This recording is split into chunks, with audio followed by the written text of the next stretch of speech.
Well, hey, good morning, everybody. It's about time for us to get started this morning. I'd like to get us started with a word of prayer. If we can go to our Heavenly Father. Our most gracious and loving Heavenly Father, we come before you, Lord, as our one and only God. We love you, Lord, and give thanks for the many blessings that you have bestowed upon each one of us.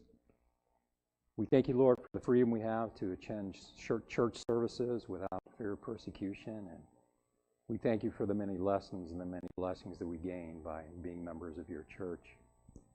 Father, as we start a study in your word, may you be with us, may you guide us and bless us, may you open our hearts and minds so we may gain a deeper understanding of your word, and in doing so, apply that to our daily lives.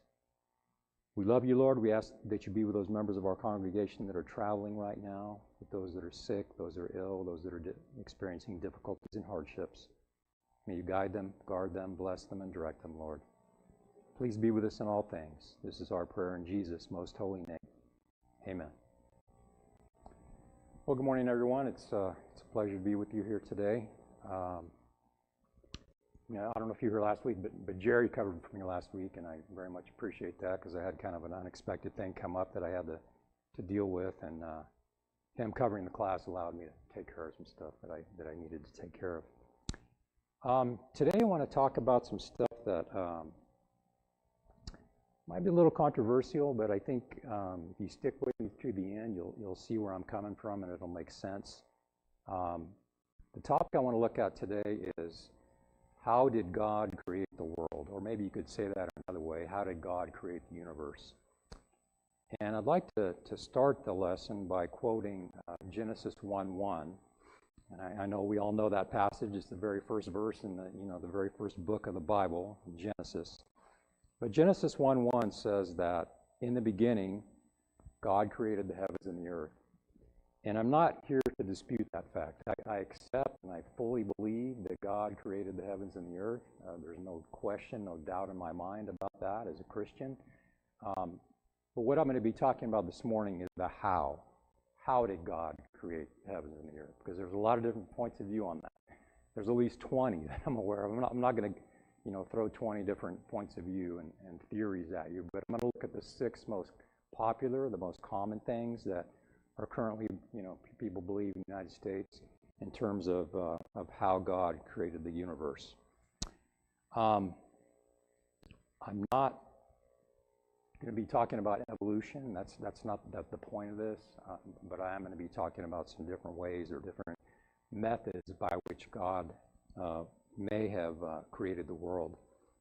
Now, part of this I'm going to be talking about some scientific data, like empirical scientific research, scientific information, and I want you to know that I'm going to present that to you as a person who might believe that lock, stock, and barrel.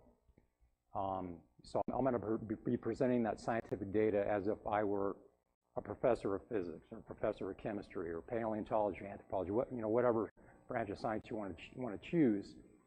I'm going to be talking about some things from that perspective, but even though I'm talking about it from that perspective, I want you to understand that's not necessarily what I subscribe to personally. I'm going to present it that way. Excuse me. Hope I'm not losing my voice here.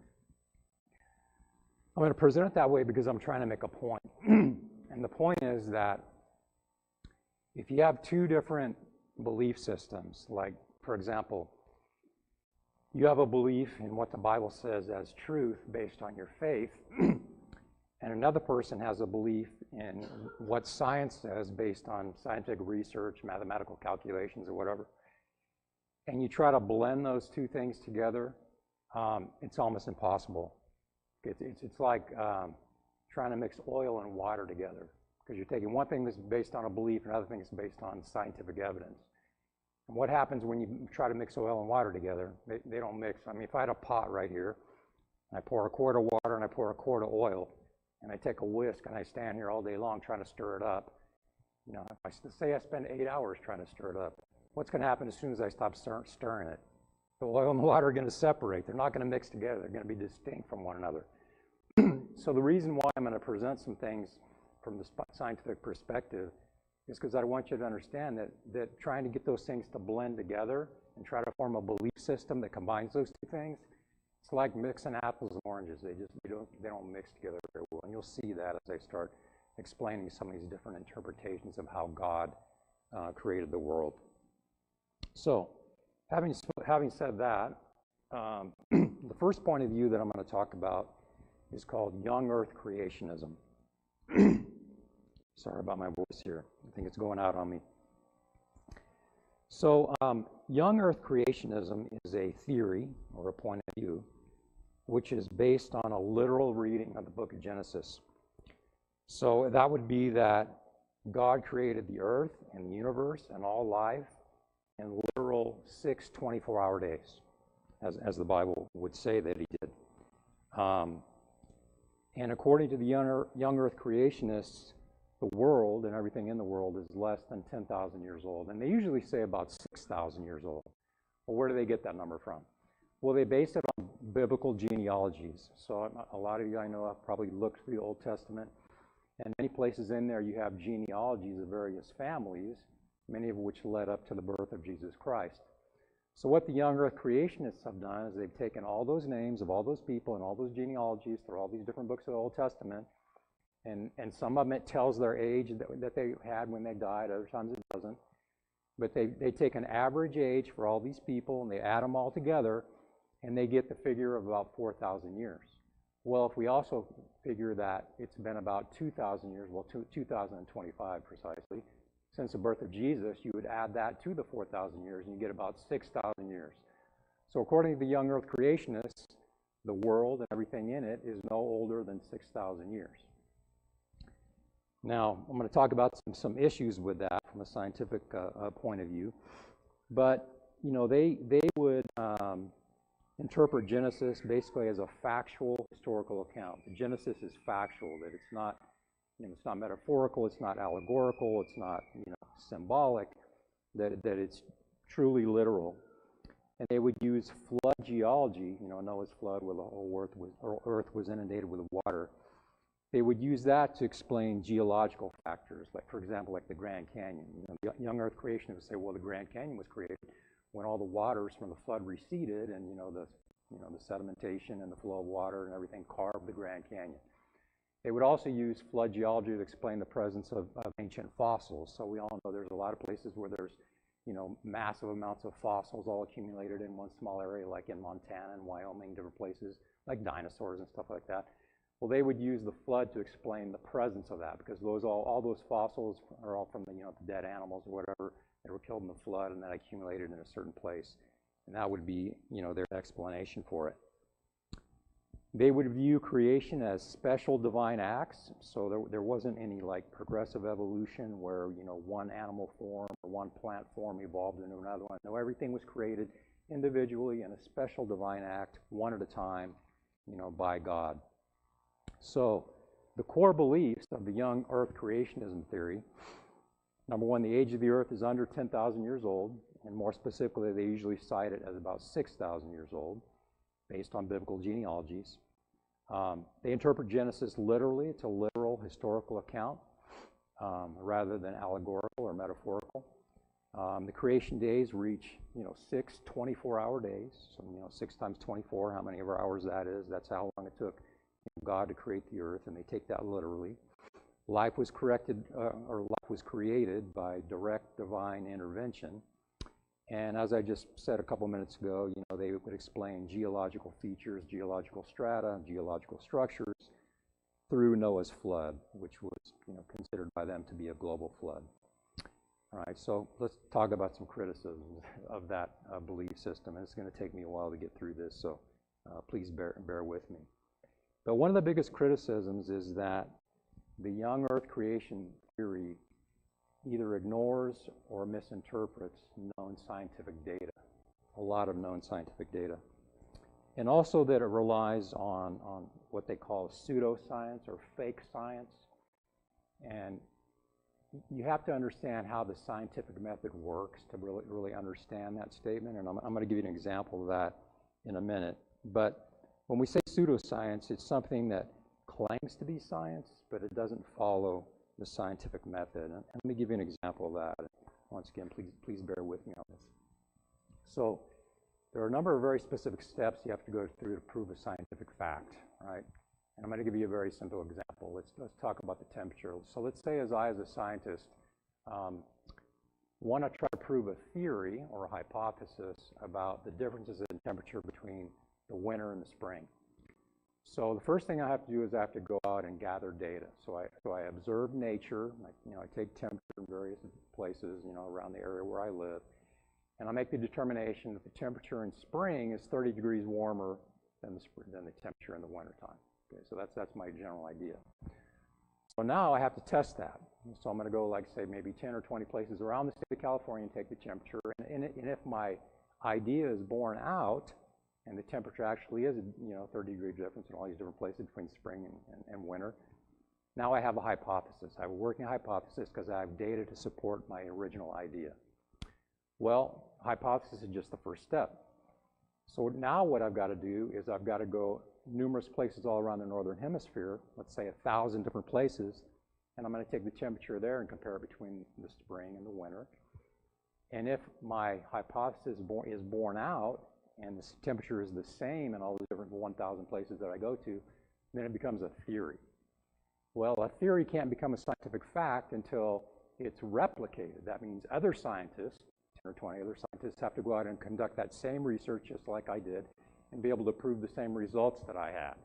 And if they do that, then that original hypothesis that it's, the winter is, 30 degrees cooler than the spring in the northern hemisphere, that becomes a scientific fact. And that's a very simplified version because a lot of times it's based on research and mathematical calculations and laws of physics and things like that. But what I'm explaining to you is the scientific method. And the young creation model, the young creation theory, doesn't follow that. And that's one of the biggest criticisms. And so what it does is it tries to fit facts from science into a predetermined belief system. And it just doesn't work that way. That's not the way the scientific method works. So once again, that's one of the criticisms. But even a bigger criticism of the young Earth creationism theory is that it does not or cannot explain known scientific phenomena, as well as an overwhelming scientific, an overwhelming amount of scientific evidence. So when I say that it can't explain known scientific phenomena, I could probably give you like 50 examples of this. I'm just going to give you 3. And it's going to take me a little time to get through these 3. But what I'm going to talk about is, number 1, the age of the universe. Number 2, the presence of dinosaurs on the Earth. And there's no mention of dinosaurs in the Bible, right? No one here has ever read that. I haven't. And then early humans, which I call humanoids or hominids. And by that I mean primitive people that lived on the Earth long before our species ever arrived. Anybody, just because I'm curious, anybody know the name of our species, the species of humans of which all of us are a part? Homo sapiens, you got it, which is Latin. It just means knowing man, and we know a lot of stuff, but yeah, Homo sapiens. And there's names for all these other extinct species of humans that lived, hundreds of thousands or even a million years ago, and I'll get into that in a few minutes. But first, let me talk about the age of the universe. And I'm going to illustrate that by talking about the age of light that reaches us from distant stars. So using advanced telescopes like the Hubble telescope, which is orbiting the Earth out in space, and many others that are similar to that, we can see light from distant stars, distant galaxies, that took 12 billion years to reach the planet Earth. 12 billion years. That's an enormous amount of time.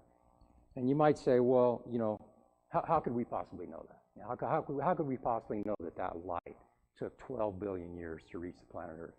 And I'm here to tell you that scientifically we can know that. And I'm going to try to explain it. I hope this makes sense, and I hope this doesn't get too technical, but let me just throw some things at you. The planet Earth is in a galaxy, right? We're in what we call the Milky Way galaxy. And our sun is one of billions and billions of stars. In fact, it's a pretty insignificant one. It's one of billions and billions of stars that are in our galaxy. Out in the universe, and when I say universe, I mean everything that exists, everything that ever has existed, there are like 2 trillion galaxies. It's an incredibly huge number. And each of those galaxies has billions and billions of stars in it. Now, back to the question of how we could know that it took 12 billion years for this light from distant stars to reach us. Let me try to explain it like this. Have we all heard, you all heard of Albert Einstein, right? He's a very famous scientist, made a lot of really significant discoveries. He came up with this very famous equation, E equals mc squared, which is part of this theory of special relativity. And E equals mc squared, what that represents is energy equals mass times the speed of light squared. So the speed of light is inherent in the value of that calculation. And it's used to for nuclear power, nuclear weapons, and things like that. It's called basically quantum physics. But Albert Einstein had to determine the speed of light in a vacuum in order to be able to come up with this E equals mc squared. Other people have hypothesized it, other people had talked about it and then made educated guesses about how fast light travels. But Albert Einstein was the first one to really determine that mathematically and present mathematical calculations which prove what the speed of light is. And what that determination is that light travels at 186,000 miles per second. Think about that. 1 second, a beam of light, a photon, which is the most elemental, basic, structure or unit of light, travels at 186,000 miles per second. So there's also something called a light year. And a light year is the distance that light can travel in space in 1 year. And that's like 6 trillion miles, which is an astronomical figure that's really hard to wrap our heads around. So if we want to talk about the distance that light travel, during that 12 billion years of time, let me try to give another example of light speed. So the closest star to our solar system is called Proxima Centauri. It's like 4.2 light years away. So if we had a spaceship that could travel at the speed of light, it would take us 4.2 years to reach Proxima Centauri. Our sun, which is the sun that provides light for all of us on the planet Earth and sustains life, is like 8.3 light minutes as opposed to years from us. So if we had that, that spaceship travel at the speed of light and we were going to travel from the Earth to the sun, it would take 8.3 minutes at the speed of light. Likewise, a photon of light, and remember there's trillions and trillions of photons that are coming through space towards the Earth at any given time. But one photon of light being emitted from the sun's surface would take 8.3 minutes to reach us.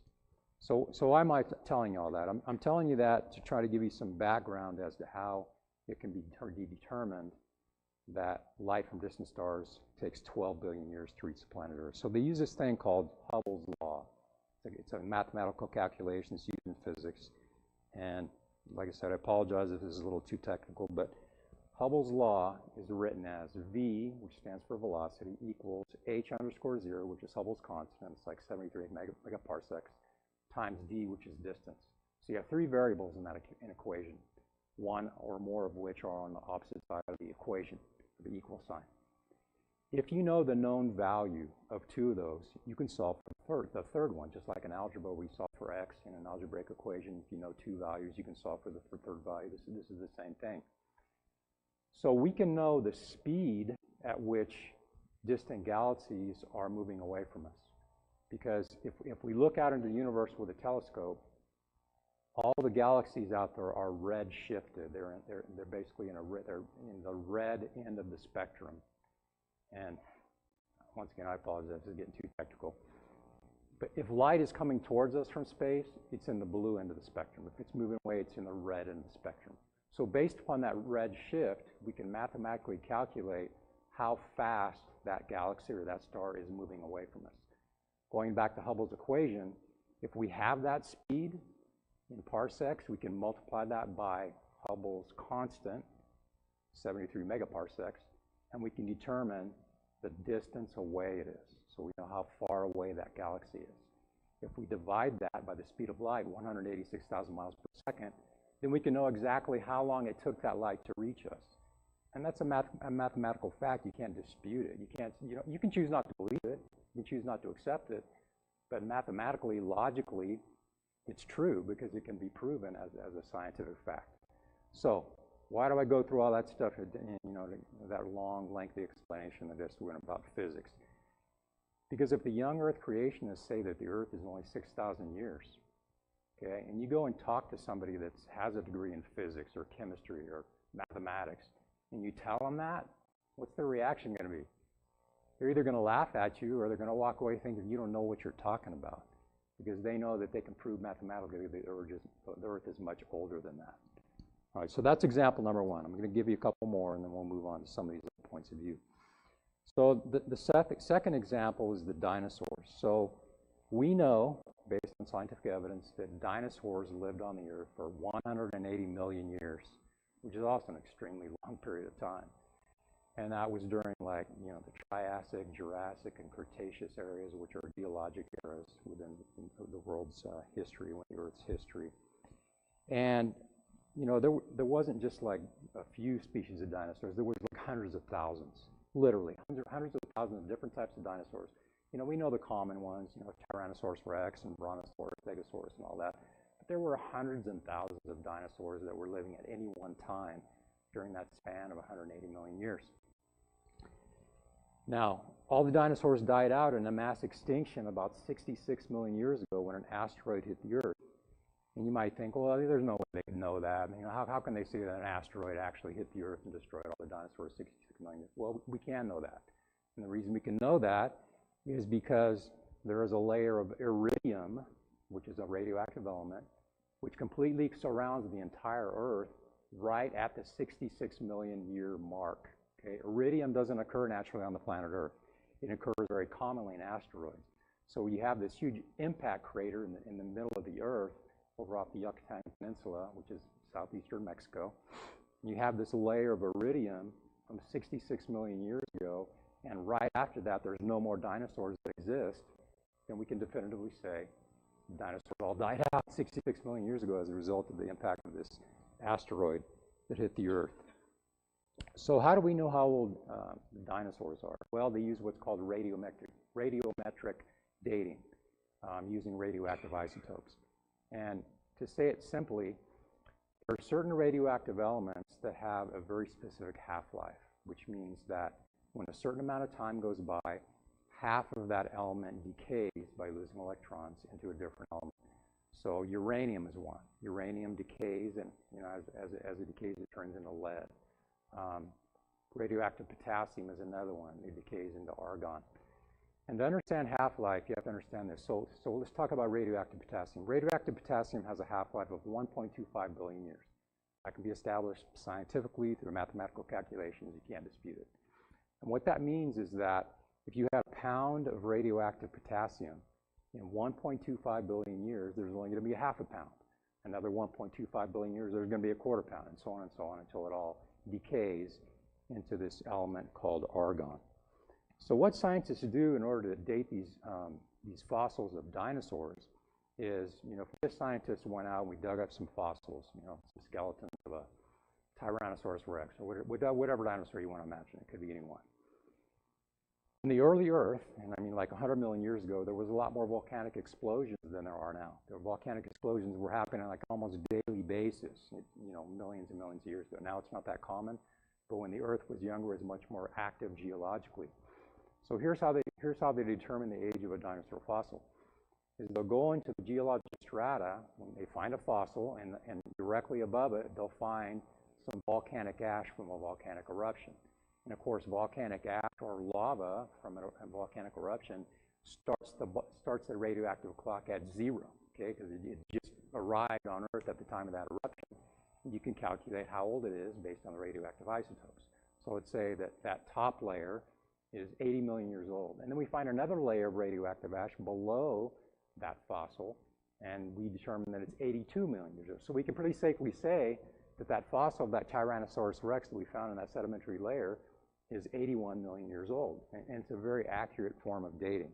So once again, getting back to the fact, the younger creationists are saying the Earth is 6,000 years old, but anybody who's a paleontologist or a scientist who excavates fossils of long extinct dead animals like dinosaurs is going to laugh at that, because they're going to say that's absolutely not true. That I can show you scientifically, I can show you mathematically, that that's not true. So that's my second example. My third example is going to be the known existence of species of humanoids or hominids. So there are a lot of different species of primitive men. You know, some people choose to call them cavemen, even though they didn't all live in caves. Excuse me, some of them did, but they didn't all live in caves. And they were a different. They were humanoids, okay, but they were a different species than we are. They weren't the same species. Currently, right now, there's only one species of human that lives on Earth, and that's Homo sapiens, as we talked about previously.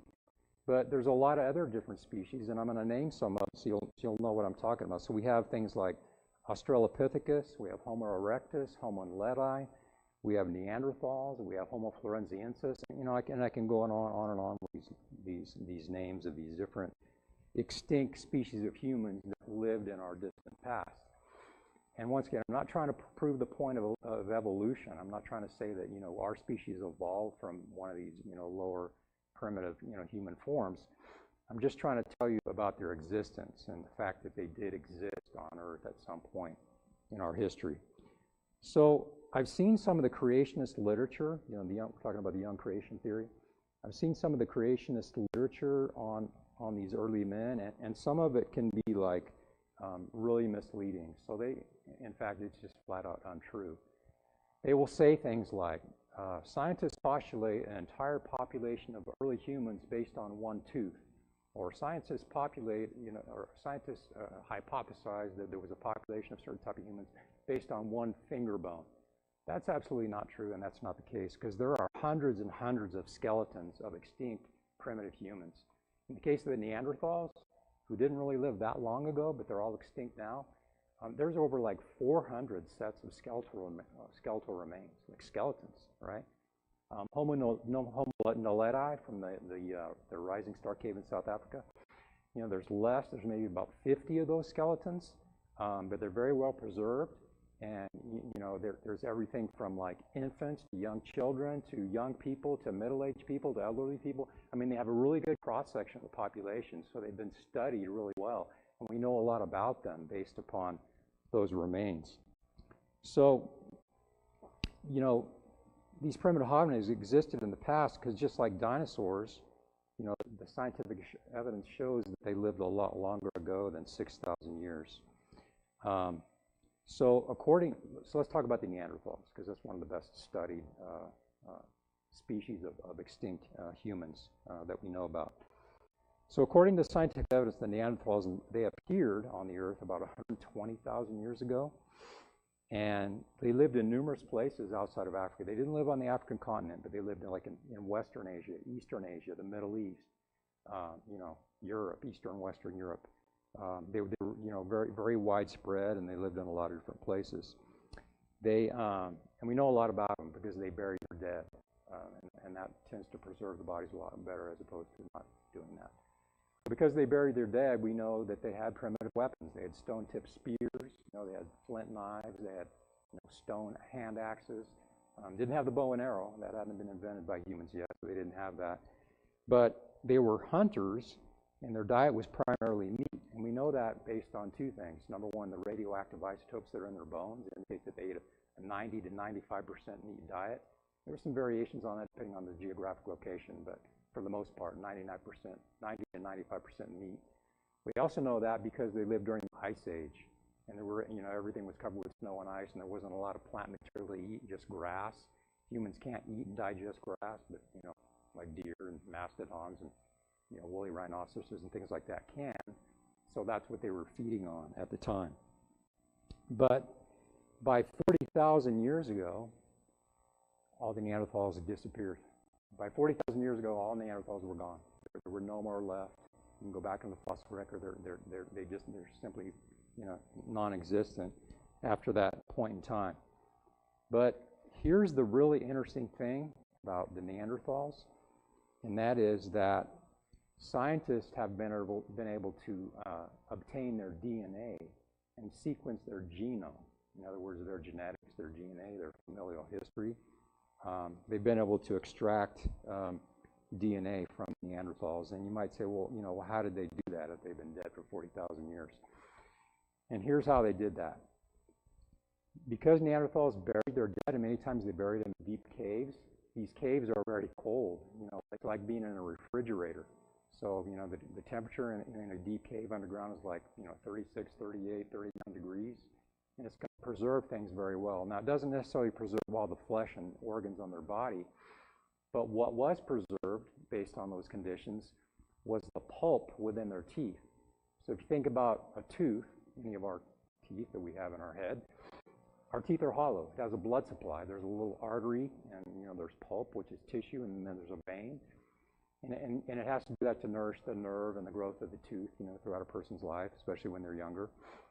And what scientists did was they took quite a number of different Neanderthal skeletons, and they drilled into the molars, the teeth in the back of their mouth, and they were able to abstract some of the DNA out of that. And based on that, they were able to map the entire Neanderthal genome, which means that, we have the genetic information to clone a Neanderthal person, a Neanderthal man, Neanderthal woman. It's considered unethical to clone a human being, but, it's been done with animals. They've done it with sheep. They've done it with, cows, pigs, and stuff like that. And so we know it works. They just haven't tried it on a human. But the point is that we have the technology to be able to do that. So, once again, it means, we have the genetic instructions on how to clone a Neanderthal. But probably the most mind-blowing thing about the Neanderthal, I almost called them a race, they're actually a different species, but the most mind-blowing thing about the Neanderthal peoples that are now extinct is that it's been determined through genetic studies, and this was about a decade ago, so this is probably one of the greatest scientific discoveries of the last decade. We determined that all of us, all human beings on the earth who are not from Africa, in other words, if you're not a pure full-blooded African, every person on the earth has somewhere between 3 to 4% Neanderthal DNA within their cells, okay? So all of us, our bodies are made out of cells, right? 30 to 40 trillion cells in every single human body. Each one of our cells contains DNA, which are the genetic instructions on how to create us. It also contains, a record of our ancestors that we had. We all have within our DNA, every one of us in here and everyone else on earth that's not full-blooded African, 3 to 4% Neanderthal DNA. So, what does that mean? Because we just said that Neanderthals died out 40,000 years ago, and that can be shown scientifically, that can be demonstrated, as a scientific fact. If Neanderthals died out 40,000 years ago, how is it that all of us now in today's age have 3 to 4% Neanderthal DNA in our genes? Anybody want to take a guess? It means that our species, Neanderthals, interbred. They produced offspring with each other. Not just one time, it had to be like hundreds of times. Because if it was just one time, it would have been a recessive trait, would have been eliminated throughout the generations. But the hundreds or even thousands of times, Neanderthals and human beings interbred over 40,000 years ago. So if the young Earth creationists are going to say, well, the Earth's only 6,000 years old, this is another piece of evidence that demonstrates that can't be correct, right? That can't be right. All right. So, if we have such strong evidence that the universe is much older than what creations are saying, what are we as Christians to believe in regards to that? And I'd like to tell you what I believe right now, but I'm going to hold off a little bit because there's a few more things I want to cover, and I'm not going to finish this today, unfortunately. I'm going to come back to that after I talk about some other interpretations of how God created the universe. But I'll just leave you this. I'll just get started on this next part, and then in a minute or two, we're going to have to finish up the class. The next topic about how God created the universe is called the mature creation theory, or mature creationism. And what that says is that, yeah, the world is, the earth, the universe is only 6,000 years old, but God created it in such a way as to make it look like it's a lot older than it really is. So in terms of, the age of the universe and, the presence of dinosaurs and all these other species of humans that lived before our species appeared on Earth, God put those proofs into the earth at the same time he created it to make it look that way. But the reality is, the world really is no more than 6,000 years old. I'm not going to get to any more details about that because it's going to be a little lengthy, and I'll just get halfway through and I won't be able to finish. So I'm going to go ahead and stop now. But let me just say this, and I said this before, but it's important for me to say this again. I presented some facts and some information to you as if it's unquestionable or it's indisputable or whatever. I personally don't necessarily feel that way, but I'm trying to make a point, and I think if you're here next week and hear the rest of this lesson, what I say is going to make a lot more sense to you in terms of the direction I'm going with this. So, before we bring this to an end, does anybody have any comments or questions about anything? Yes, sir.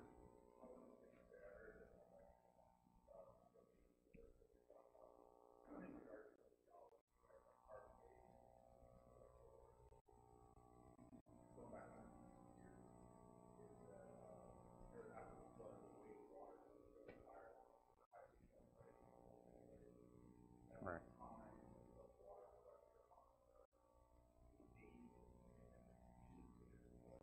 Yeah.